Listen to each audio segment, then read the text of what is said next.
আসসালামু আলাইকুম। আমাকে বিভিন্ন সময় আপনারা কমেন্ট করেন যে, "ভাই আমরা শুরু থেকে শেষ পর্যন্ত কাজটা দেখতে চাই।"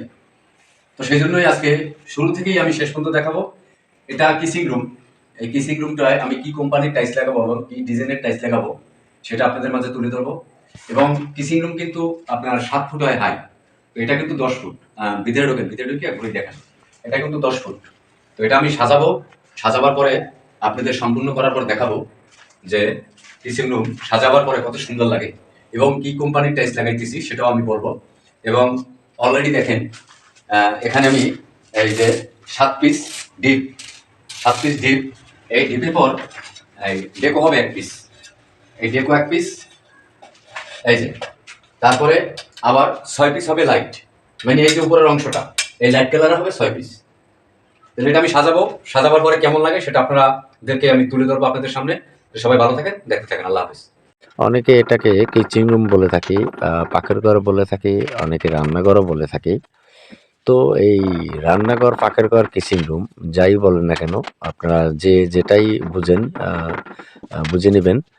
আমি মূলত এই ভিডিওটা ছেড়েছি এইজন্য আপনাদের মাঝে দিয়েছি।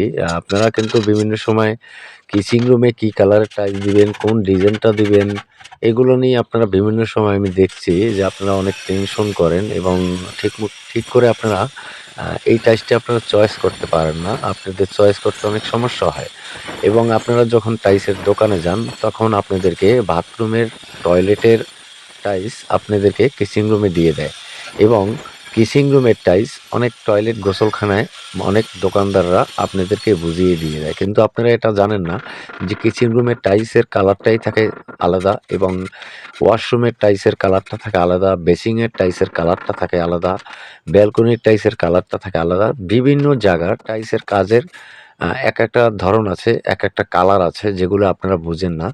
তো মূলত আপনাদের এই বোঝার জন্য, জানার জন্য আ আমি এই ভিডিওগুলো আপনাদের মাঝে দিয়ে থাকি। যদি আপনাদের একটু ভালো লেগে থাকে বা আপনারা কখনো যদি কোনো টাইলসের কাজ করাতে চান বা আপনার আত্মীয়স্বজনে করাতে চায়, সেক্ষেত্রে আপনি এই ভিডিওটা আপনার আইডি থেকে বা পেজ থেকে শেয়ার করে রাখতে পারেন। যাতে পরবর্তীতে আপনার টাইলসের কাজের বিষয়ে বুঝতে, জানতে আপনাদের সুবিধা হয়। তো আপনাদের বোঝা জানার জন্যই আমি মূলত এই ভিডিওগুলা এত কষ্ট করে আপনাদের জন্য তৈরি করে থাকি। তো ভিডিওটা আমি এইজন্যই দ্রুত টেনে দিছি কারণ ভিডিওটা কিন্তু অনেক লং ছিল। তো আপনারা আশা করি বুঝতে পেরেছেন। যেহেতু এখন সোশ্যাল মিডিয়ার জগৎ, ভিডিওটা অনেক লং ছিল। আমি সেটাকে একটু শর্ট করে দিয়েছি। তারা মানে অনেক স্পিড বাড়িয়ে দিয়েছি। এইজন্য যাতে আপনাদের সময় টাইম নষ্ট না হয়। খুবই কম সময়ের ভিতরে আপনারা পুরো কিচিং রুমের টাইলসের কাজটা দেখতে পারেন। তো আমি যে জায়গাটাতে এখন কাজ করতেছি আমার মাথার কাছেই কিন্তু একটা জানালা আছে। আর সেই জানালা থেকে বাহির থেকে মনে করেন যে আলোটা আসতেছে, সেই আলোটার জন্যই কিন্তু এই মনে করেন মূলত ভিডিওটা বেশি একটা ভালো লাগতেছে না। তো এই জানালাটার ওখানে যদি গ্লাস বা আমি ঢেকে দিতে পারতাম সেক্ষেত্রে আলোটা আরো ভালো লাগতো এবং টাইলসটা দেখতে আরো ভালো লাগতো। যাই হোক, যেহেতু ওখানে এখনো থাই গ্লাস লাগানো হয় নাই, কারণ যেহেতু আমার টাইলসের কাজ ক্লিয়ার হয় নাই। এই কিচিং রুমের টাইলসের কাজটা ক্লিয়ার হলেই ওখানে থাই গ্লাস লাগানো হবে। তখন এই টাইলসের আম মানে কালারটা অনেক আরো সুন্দর লাগবে। আর তারপরে যদি ভিডিওটা করতাম অনেক ভালো লাগতো।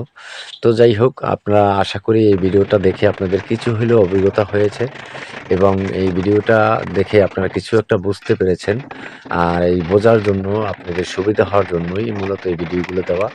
যদি আপনাদের একটু ভালো লেগে থাকে অবশ্যই আমি আপনাদের কাছে আশা করতে পারি যে একটা লাইক, একটা কমেন্ট করে আপনারা পাশে থাকবেন। আর যদি টাইলসের কাজের বিষয়ে আপনারা কিছু জানতে চান, বুঝতে চান, এখানে এই ভিডিওটা আপনাদের প্রোফাইল বা পেজ থেকে শেয়ার করে রাখতে পারেন। যাতে পরবর্তীতে এই ভিডিওটা দেখলে জানতে পারেন বা এর চেয়েতেও আরো অন্য ভিডিও পেয়ে যান আমার কাছ থেকে। কারণ আমি বিভিন্ন সময় টাইলসের কাজের ভিডিও ফেসবুকে দিয়ে থাকি।